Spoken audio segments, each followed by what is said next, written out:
right, hello. We are live. It is a couple minutes after 9:07. Um, June the 8th, 2022 on Wednesday, talking all things Van Halen on Halenville Live. Hideout for Halen heads. If you love Van Halen, welcome. Thanks for being here. Charles Green, Neil Daly, John Conklin, how you guys doing? Good to see you. Good to see all you guys. Hope Yeah, everyone is doing well. Good to see you guys too. As you everybody in the chat no doubt knows, tweaked my back a couple weeks ago. Had been kind of on house arrest for a bit, but I'm up and about now and working it out. So it's good to be back. Good to be back talking with my friends. Good to hear that, bro. Absolutely. Excellent. Yeah, man. Good to hear that. And I've also, I should say too, I've gotten some nice messages from some of the people in our chat too that have reached out to me privately. So I really appreciate everybody that's just said, hey, how you doing? That means a lot. So we've got some good people. I love the people involved. Neil, me and John were nice enough to leave you alone and not even speak to you, bro. So I just want to point that out. Right. Yeah, exactly.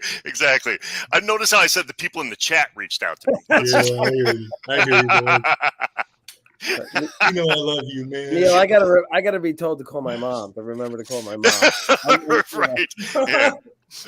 No, last time John came to LA to see me, he skipped me and got COVID. So that's the way we are. I did you another favor. You did.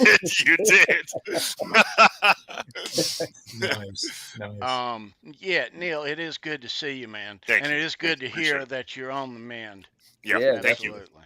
Thank you. Dude. Thank you. Back pain is the worst. Back pain, it's no joke. It's no joke. So anybody else that's gone through it, it's a pain. It's kind of a wait and see thing. There's not a whole lot, nobody wants to go into surgery voluntarily. So you do everything else you can. And it's just a lot of laying down, taking muscle relaxers, taking Advil. That's it. So, yeah. I can hear you're feeling better, brother. Yeah, it is. Yeah. We got a lot to talk about, but we got a lot going on here tonight. We got a lot shaking. It's been a wild week in the healing crazy week. World. Yes, Let's start by recognizing these fine folks in the chat. We'll start with John Conklin. Howdy. If you're in the chat, say hi. Dwight Bailey, Keith Campbell. Keith. Yeah, brother. Keith. Daniel Vanderlinden. Daniel. Meet you, bro. Christopher Live Sawa. Christopher. Always good to see you guys. Dave Z. Andy Carson. Andy. Janice Lala. Janice. JG. Good to see you, Janice. Hey. Dan in New Jersey. Guitar Man 45. Dude, what's up? Guitar Man. It's good to see you, bro. Let's see. Tim Thomas. There he is. Tim. It's good to see you, Tim. Let's see. All right. Trying to scroll up. Dwight. Got a good crowd tonight. Dwight, the Hitman Balin. Papa Blue. Andy. Papa Blue. Papa. Yeah, nice to see you guys. All right. I'm going to scroll down for. We had a couple more jump in here, Tony. Chris Hunter. Hey, dude. What's going on, Chris? Good to see you, man. Boomster Black. What's up? It's good to see you. What's up? On. Hey, Reverend. It's good to see you, Kurt. Kurt. There's Kurt. There he is. Right in the middle. Good to see you, man. Kurt. Just say hi. What's the dog's name, Neil? This is Cindy Lou Who, who's no more than 2. Hello, Cindy Lou Who. Awesome. Adorable sweetheart. Yeah. Oh, my goodness. Wow. Just like the little girl the Grinch stole the Christmas tree from. All right, Cindy, lay down. Right on. Yeah, and that's it. She just wanted to pop in and say hi. Wait a minute. Okay, bye. Look, she's so cute. She enhances the show. Bring her back, man. Got the looks department. Lord. Nailed. Yeah, she's got OCD. She's got the attention span of about 5 seconds. So. Excellent. So Tony. Yeah, So we got a ton of stuff to go over tonight to talk about. A lot of it we're going to push off till the second part of the show. Mm-hmm. Mm-hmm. You got something else going on here though too, right? We do, absolutely. Yes. We got a surprise special guest in the green room. yeah, so we didn't let the cat out of the bag at all on this one. Not at all. Nope. Nobody saw this coming. No. Not for a damn minute. Well treated, baby. Right on. So yeah, if you remember, about a month ago, he was going to be here with us, and scheduling conflicts happen as they always do. Expect it. But we lassoed him tonight. Neil, Yeah. you want to take it? Yeah, my pleasure. My pleasure. So yeah, obviously scheduling conflicts is absolutely right, especially when you're as hard a working gigging musician as this gentleman happens to be. I can't believe we got him tonight, considering he just got off work a little bit ago and had kind of a high profile gig. So yeah, I don't want to waste our viewers' attention too long. We've got a very special guest and friend of mine who I've met a couple of times. Was introduced to me through Simon Hosford about doing a guitar build, and he and I have coordinated in Los Angeles a couple times. We talked about guitars. I've seen him and his band play. He's the lead guitarist of the phenomenal Van Halen tribute band called the Brown M&Ms. Let's just bring him in. Welcome everybody to my friend Toshi. Welcome. There he is. Hey, man. Right on, man.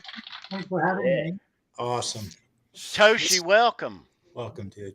Welcome. Thanks for having me. Thank you. Good to see you. Great to see you.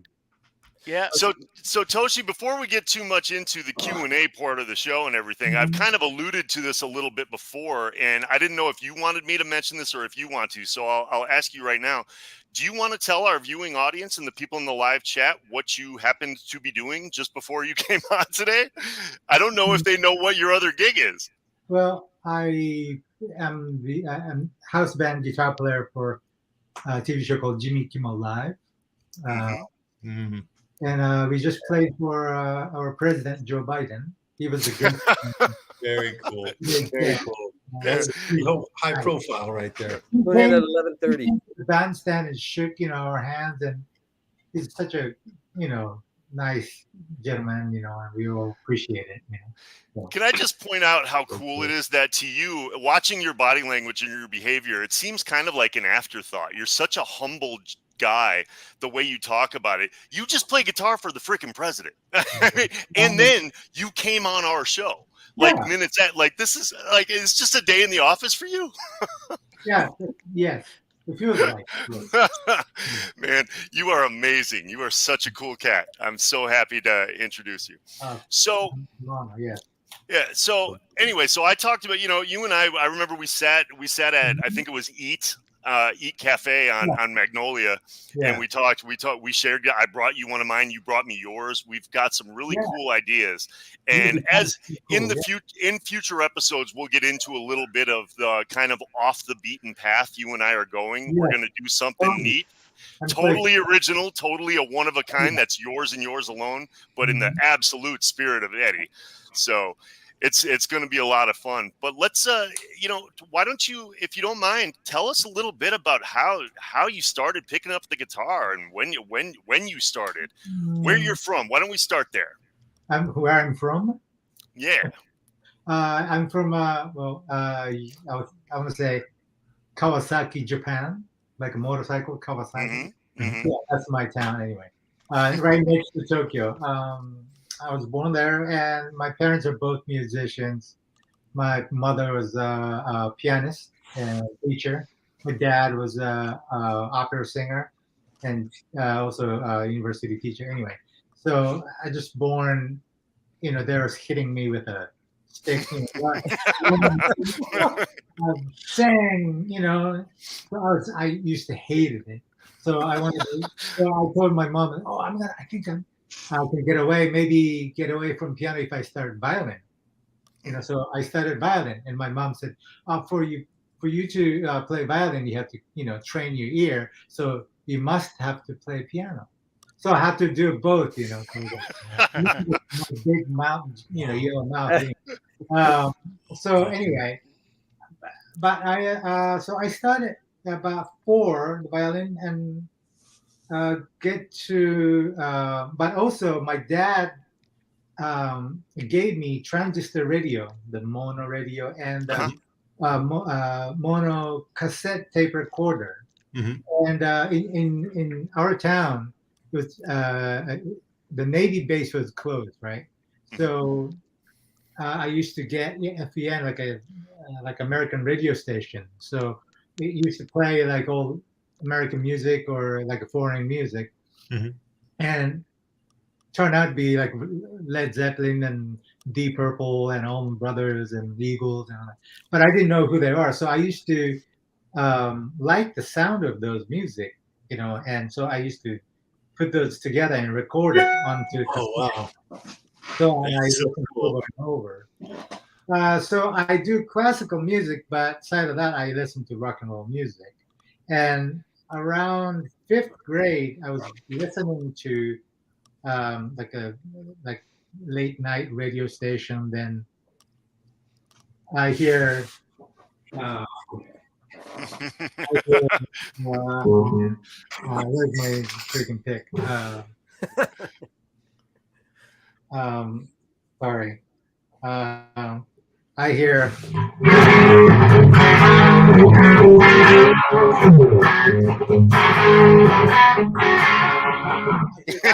Yeah. What the heck? What is this? What's going on here? Oh my God! Yeah. Yeah. So that was my first song. That That was it, huh? You were hooked. Oh. Then I have to find out who this is, and then since then I'm just hooked on guitar. That's so So awesome. Was your mom happy? I mean, she didn't really care. No, that's good. That's good. Yeah. But, So let me ask you this then: if, like, obviously at such a young age, if that's the direction you chose to go, did you have trouble well, I don't even know. Did you take lessons? And if you did, how did you explain to your music teacher that's what you wanted to play like? no, I didn't really have a teacher. I used to take a group lesson in Yamaha. He was teaching us like a Eric Clapton or something, really quite satisfied with that class. I said, I'm okay. I'm gonna just do my own stuff. Yeah. So then I used to do a cover band, cover Halen songs and stuff. So that's how I basically. Then I came to States. Then went to Musicians Institute. Then I had to learn some theories and stuff like that. But when I started, it just my own, That's amazing. That's absolutely amazing. So great story. So obviously, I mean, you're a working musician. You're the house band leader at Jimmy Kimmel and everything. Tell us about when the brown M&Ms came about, and how did you find people, and when? It was a 2019, I believe. Right? Yeah.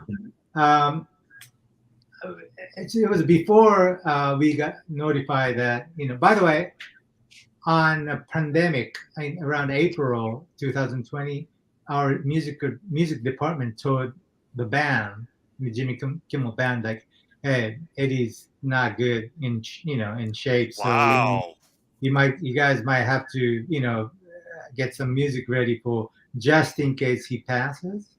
Wow. So we recorded a few songs and banked it, so just in case. But it was a pandemic, so we all did record it at home, right? And put like a video together. So, but prior to that, me and Joe Travers, the drummer, who played Satriani, and the Zappa plays Zappa, and brilliant drummer. Me and him would do a cover gig, down in Culver City, and sometimes we do Mean Street and Hot the Teacher, Dancing in the Night Way. So hey, we have to do we have to do the Halen, you know, the tribute. I don't know, just cover band, but we don't want to look like, you know, them. Maybe just want to do a good job doing a sound of it, you know, just Sure. sound. Yeah. Absolutely. Yeah, just play good, you know. Yeah. Right on. Sure. So, Joe knows the singer from Jellyfish and Slash is a Snake Pit. Eric Dova. Okay. Eric Dova and the bass player Sean McNabb that we all know, you know, from Ultimate Gem Night, and we just, you know, started doing that. That's awesome. I've seen a lot of most of the videos you guys did were during the pandemic. You know, on your YouTube page. If people check that out, and we should make sure people see. People should check out the YouTube. Your videos, even all not even in the same room. You guys are spot on. You guys are flawless. Yep. Yeah, I edited and I did the videos too. You know, and just. So I just nitpick everything and just like a band leader. Yeah, but but everybody sang and played great. I just, you know, put it together basically. So it was fun. And we both of the video we donated for some musical program for kids by Paulie Z, and we donated so they can raise money and stuff. So that's amazing. That's amazing. Absolutely. Very cool. So, yeah. So and obviously, you know, and I got to see you live at the Jam Night where you guys. Now, was that just you joining the house band at the Whiskey, or were you playing with the Brown M&Ms? Was the whole band there? Yeah, that was whole band right there. Cool. Yeah, we did 3 songs, I think. Yeah. Push and what is it? The Ice Cream Man and you know, this one.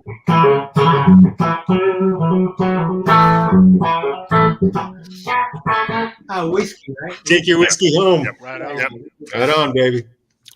Yeah, that was. I actually appreciate the coolest thing about being there that night, despite the number of phenomenal musicians that came through the doors. It was just you at a certain point, everybody dug deep into the album cuts. You know, that was really neat finding, you know, people playing songs that you hadn't heard live before and things. That was really, really a cool night. So it was such a pleasure to see you play live as well as see your incredible videos. Guys, anybody? Before I could keep going, but anybody have any questions for him? Can I say something? Yeah, please. So I've been trying to figure out 80s stuff, you know, all my life, and I like his. Everybody's like, you know, doing all those tapping and you know, Jerry, playing fast and stuff, but I like his soulfulness. Yeah, that's what I attach the most, and I try to incorporate that into my playing. You do. You definitely do. And you capture his vibe, his swing, the way he articulates. You capture it, but you put your own spin on it, Toshi. You put your own thing on it, and it's very unique and it's wonderful, man. It is absolutely wonderful. Yeah, before I knew Van Halen, I didn't really know any blues song or anything. All I know was the Deep Purple songs or the, you know, Zeppelin the riff or something. But when Eddie made an album with Brian May. Oh yeah, Starfleet. The second and third song is just the blues changes. Yep. Right? Yep. That's where I learned. Oh, is this the blues? You know, I didn't know any other blues guitarist or anything. That's so funny, man. You capture it really well for someone that didn't grow up with the blues. That's really neat. Yeah, his kind of communication is I really dig, and still the days I try to I listen to Van Halen 2 before I go to work or a session or something. And what do I, you know, how does he play this song? You know, like what if he was here? How does he play it? You know, so sometimes I think like that and just, you know, try to calm myself down. You know, That's amazing. That's so really cool. amazing. Oh, geez. It's inspiration, right? Yes.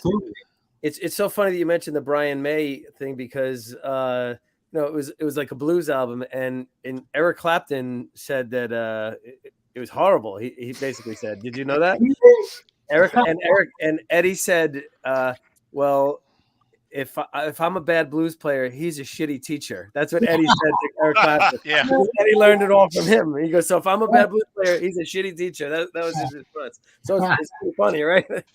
When I hear Cream, I hear 80s playing in there, So. Yeah, there's a lot of licks are almost identical to what Eddie plays on in Cream. That's when Clapton was really good, when he was in Cream. After that, just go to exactly. Making money person, yes. Yeah. Yeah. So Toshi, yes. You're a gearhead too. You got a lot of stuff in your room there.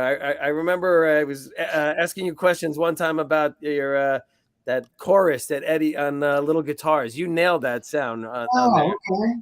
Yeah. That was the Boss, the rack mount. Right. Yeah, and you have one of them, and I remember if is the video still up of you on there? Do you still have that online? The video where you playing little guitars? I actually gave everything to Neil, so maybe you can. Oh, good. Yeah. Everybody, you got to check that out. Toshi nails that tone on there. It's exactly the sound that Eddie gets on little guitars. It's amazing. Yeah. He's got a lot of cool gear. You can tell he's a gearhead. Yeah, and by the way, people, I got the videos really late, right before we went live, so I don't know if we have a chance to upload them for the show purpose. But we'll put links. Obviously, we'll put links in the chat and directly to the page, and then all the videos that they've done. And there's a lot of them, man. He's done. There's a lot to sift through, but my God, you sound like you're listening to an album. Oh yeah, absolutely, definitely. For that, I use this. There it is. Yep. Oh yeah. But this is not 80 used, I don't think. The Roland, he used the Roland one.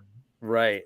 I have that one also, but it sounds like they had that one had kind of slap back delay. Right. And maybe mine's were kind of broke. I don't know, but so that one didn't really give me the sound that I like. But this one, basically, I think the same thing, but the same company. I mean, right. Logo is different, but this one gave me that sound. So I said, yes. You know when you hear it, you know. And when I've listened to so many people, playing that on YouTube, as soon as I heard yours, I go, "Oh, that's it. You got that was the sound right there." Yeah. It's cool. Yeah, I really like that. Yeah, I love that stuff. So, what is your favorite amp? You got an old Marshall Plexi or something that you? What's your favorite? For that, I use the 68 50 watt Plexi. Oh, okay. But I had the Power Station by Fry It. Right. Fry attenuated. Yeah, and what is it? The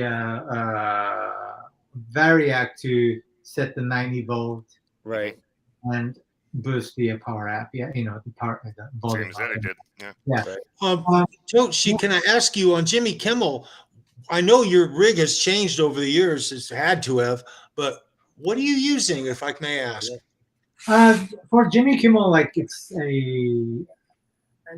TV studio, so you really can't really turn the amp that loud. Yes. So that's really why I'm asking you. I'm curious if it's really more of a controlled by the it's basically pedal. I overdrive and everything is by the pedal, so you can control it and use Morgan amp. I have a Morgan 20 and Morgan 40. Just have the backup pedal board with. I use the exotic BB Plus pedal. Okay. And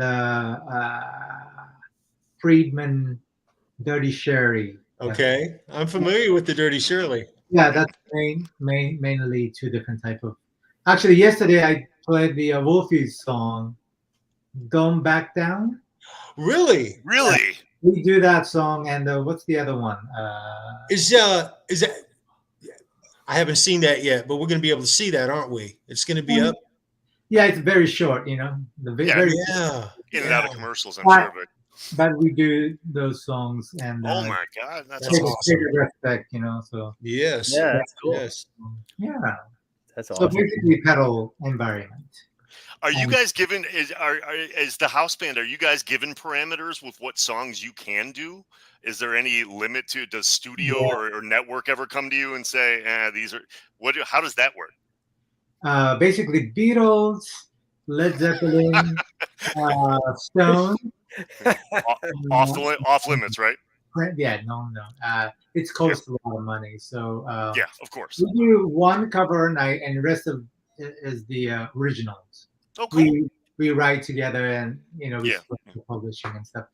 Yeah, it's very the band leader is really nice, like that, So If you don't mind, really quick, since while we're talking about Jimmy, can you tell me really quick how you got that gig, and then follow that with like what is a typical day of shooting the show with in terms of when you rehearse and then when you go live and stuff. Sure. I started somehow. I got into the TV world around '97. So this is my like fourth TV show. Yeah. And the third TV show is the Wayne Brady daytime show. I remember that. Me and Peter Clare, now, by the way, the Cretones, which is Kimmel band, was a band before the show started. Okay. We gig around town and stuff like that. And so Credo, our band leader, and Jimmy Kimmel grew up since they're 10 in Vegas, Las Vegas. That's awesome. And Credo's dad, who's in the band playing a second saxophone. So he took both of those kids to a lake and all that kids stuff. Yeah, right. Anyway, so cut to 20 something years later. Credo, well, Jimmy got the talk show, and Credo got called from Jimmy like, "Hey man, I want you to be a musical director on my show." And Credo said, "Yeah," but he never done this before, right? So me and Jeff, the keyboardist, and hey man, I got this gig, but I don't know what to do. So can you just guys come and help me? And we were on a daytime show, and we don't know which one's gonna stick. Yeah, right. Sure. We have to, we have to gamble. So, but late night versus daytime, we said like, let's take a chance. So we hopped on, plus for our brother. But still, we had to audition. Sure. Yeah. So I don't know if you guys remember. There's a club called Cafe Cordial. Yep, I remember it. In the Valley, and yeah. We used to play there a lot. So I've played there. I did an acoustic set there. Yeah, on Ventura Boulevard. Yeah. So so we did the we were auditioning, and Cleto called Cleto's dad. Hey, you gotta have to come play with us too. So Cleto's dad flew in from Vegas just to help us fill the place, filling the part. And so we got the gig, and Cleto's dad told Cleto, "Hey man, congratulations." But Cleto said, "Dad, you're coming with us." Oh, wow. It was that quick music 20-something years ago in Vegas to just Cleto grow up, Yeah. So, but now he brought the father into the That's band. awesome. That's pretty cool. So great. What a cool story. Oh my God. How we got the gig. Yeah. Wow. Well, really quick, really quick. I'm curious because I know the way Hollywood works. So when did you and how did you approach the Wayne Brady people and say we're leaving? Dude, we were just talking about that. They were mad. Yeah, I'm sure there was a lot of "you'll never work again in this town" kind of stuff. Yeah. But Wayne Brady's band leader was Sheila E's brother, Peter Michael Escovedo. He was the best. He was best person, best musical director. Hey, he was such a humble, how do you say, person, and just loved sending us out. Sure. So he gave you his blessing. Yes, blessing. Yes. So very cool. Today, everybody was cool with. Yeah. That sucks though. I can imagine that awkwardness. I mean, it all worked out for the best, obviously. And Wayne Brady's talk show didn't last, so you made the right call. Right. I mean, Wayne was a cool guy too, for work for that. But yeah, it was a hard decision for us. Yes. Yeah, sure. So how about a day in the life during the Jimmy Kimmel work week? We go in there around 11:30. We attend Jimmy's rehearsal with everyone. Then after that, band has like about half an hour to rehearse. Choose what we're gonna play tonight, and after that, we either stay there if they need us to record some music. We stay there, or we can just take off if we don't have anything. Maybe do other work, come home and record something, or maybe go to gym, or pick up our kids. Come back.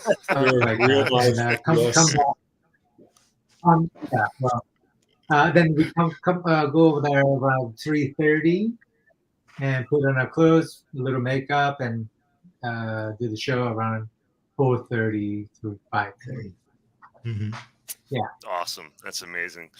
And you do all kinds of side gigs too. Aside from the Brown M&Ms, you just went on tour with ABC a little while ago. Like, I mean, you're all over the map. When do you stop? I don't know.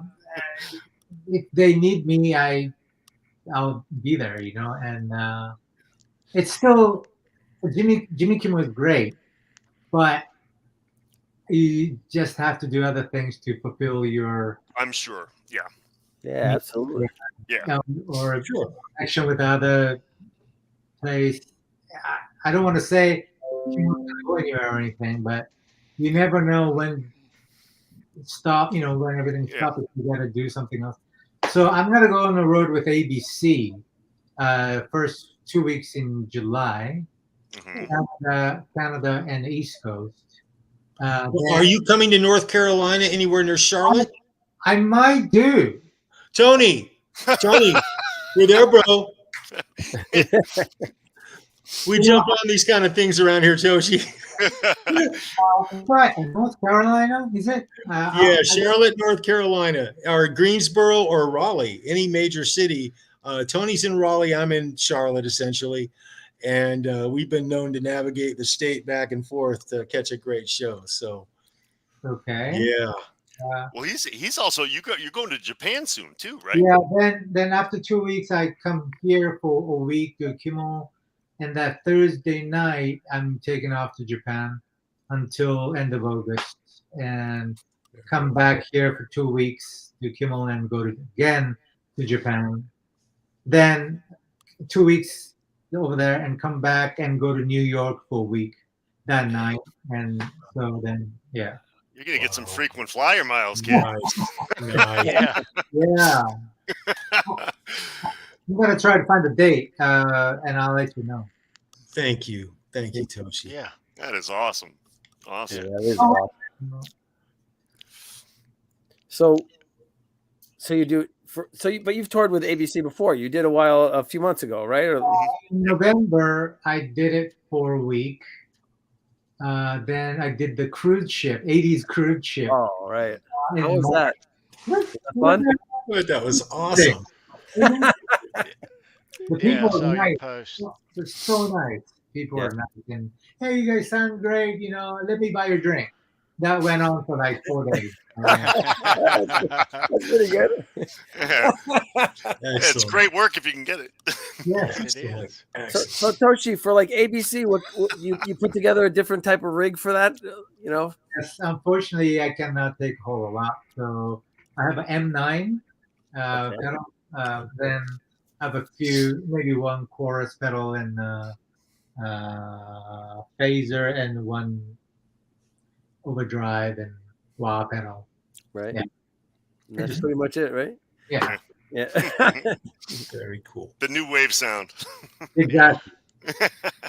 Yeah. It's awesome. It's great music.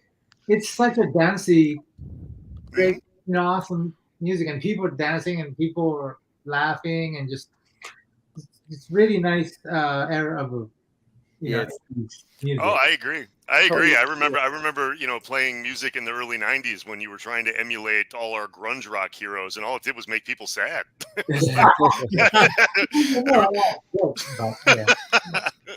You guys are great on the show. How long you on the show now? 19 years. Wow. Yeah, you guys got it together. That is Kimmel. longevity, man. Yeah. Absolutely. Yeah. Wood. Yeah. That's awesome. That is awesome. Yeah. We watch your YouTube stuff. We'll have that link down in the show at show's end, and we may amend the card a little as well. Sure, and we'll have your links. Absolutely. We were going to actually book a gig June 15th at Brown M&Ms in the Hollywood Club, but Joe, the drummer, is going out with our Zappa band, so we couldn't do it. But there's one club we particularly want to play. Which one? It's called Bourbon Room. Oh, yeah. Yeah, Bourbon Room. Very cool. Yeah, that would be great. Cool. But everyone's going to probably be back in town around October, so we try to book the show around there. Yeah. Hey, it's funny because I saw this in the chat earlier. The Brown M&Ms is a clever and fantastic name, by the way, for a Van Halen tribute band. It really is. It is. Yeah. We have a lot of people that come on that are in Van Halen tribute bands, cover bands, and whatnot, and they talk about there's always, there's either some legal issues with trying to get access to the name, or somebody else already has it, or all these things. Did you guys ever, when you came up with that name, was that your first choice, and did you have to fight for it, or was it just there? We didn't want to we didn't want to use the song title. So what can we do? And Joe said, "How about Brown M&Ms?" It's so clever, so clever. I've never heard of another band called Brown. I never heard another one called that. That's great. Yeah, it's great. And then on top of it, you're kind of challenging your listening audience. They have to know their stuff in order to get the reference. The casual viewer's not going to know what that means. That's right. Exactly. So that's pretty cool, man. Hardcore Van Halen fans there. Brilliant. Yeah. Brilliant. So yes. I'll be right back. So go ahead. So for Brown M&Ms, how many songs do you guys know? Do you know? Do you pick and choose off the first 6 albums? Do you know a lot of deep cuts? Basically, I know you did In a Simple Rhyme. You know a lot of the deeper cuts too. Yeah. Like Girl Gone Bad and things like that. We did Girl Gone Bad. Yes. That's right. I remember seeing a video of that. That was great. Toshi, didn't I see you do a video? I hope I'm right. Panama with David Lee Roth. Actually, I did a gig with David Lee twice. I saw that on YouTube. Yeah, it was for your solo was the solo. Dave looks around. The audience this is what I noticed when Dave's playing. The audience looks at Dave to see his reaction, especially early on the lead guitar solos. How good it is.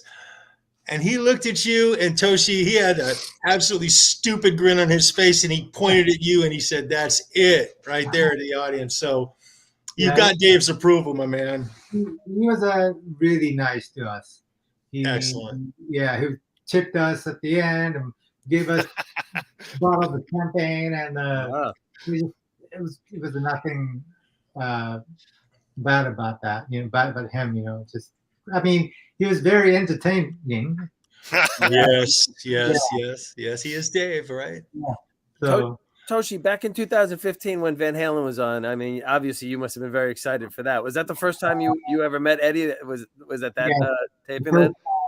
First time and last time, and I was so choked up, and I just grabbed his hand and just I thanked him, and that's only could I say. It was awesome. It was a special moment. You got to work. You got to work very early that day, right? No. I was outside most of the time, just listening to. I mean, looking at their sound check. Yeah, I saw the videos on YouTube. Oh, that video of sound check is amazing. Yeah.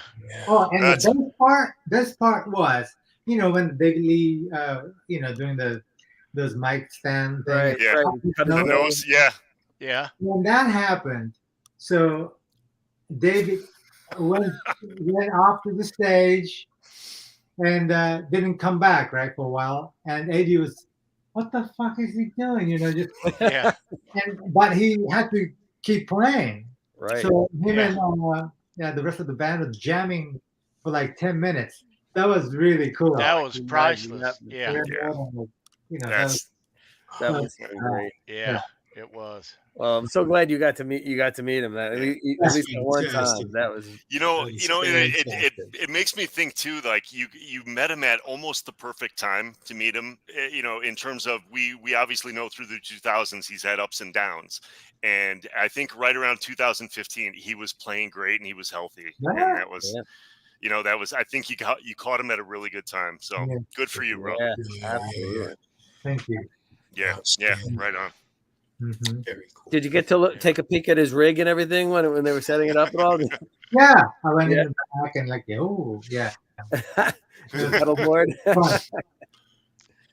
That's awesome. But also, I know David Friedman, which he built my rig, and he used to work on 80s. Yeah, his board, right? The pedal board. I think he built that for him, right? Yeah. The last one. David knows the sound, so he hooked me up. Yeah, so he's the guy. That's awesome. Yeah, that's it. Absolutely, that's awesome. That was just it seemed like it was a magical night, and I mean, I'm so glad that now that Eddie's gone, I'm so glad we have that video of that show that night and all of those songs. I mean, it's like that was really the last pro shot video we really have that was that we can all look back at. And that was the first time, right, that he was there on the TV shows like that. Yeah, that was the first, right? Exactly, the first time too. But while Dave is off stage, the improv, for the however many minutes, that's priceless. Yeah, absolutely. Kimmel was a fan of Van Halen too, so Yeah. Where were you at during that performance? Like, were you guys done actually working at that point? So did you just were you backstage? Were you in front in the audience? I was in the side of the stage looking at. Yeah, I was looking at him like this, On the side that Dave walked off on. Yeah. Oh man, that had to be a trip. Wow. It's funny because I saw the guy from Modern Family. I saw him standing over. He must be a Van Halen fan too. The guy, Eric Stone Street. I could see him standing up the side, and Valerie Bertinelli. She was even there, I believe. She was standing up on the side there too. So I mean, a lot of people are Van Halen fans, man. It's just it's crazy, right? Yeah. Great. That is awesome. That is, yeah. But so do you ever plan on taking brown M&Ms on the road anywhere? And you guys would probably do really well with that if you just went to different cities. You probably can't get the time off. Yeah, well, that's probably it too, right? If something comes up and everything makes sense, sure, we'd love to play out of town gig. And there was a talk we're going to Europe and do some festivals and stuff, but of course pandemic hits and ruined everything. Yeah. So but hopefully Nice. Wow, cool. Yeah, you guys picked it's so interesting how, I don't know if it's fortunate or not, but the timing of when you guys came about as a band. On paper, you would think right before the pandemic, oh my God, they had to ruin everything you guys planned on doing. Yet the videos you were able to crank out in the rehearsal time that you guys got and things like that.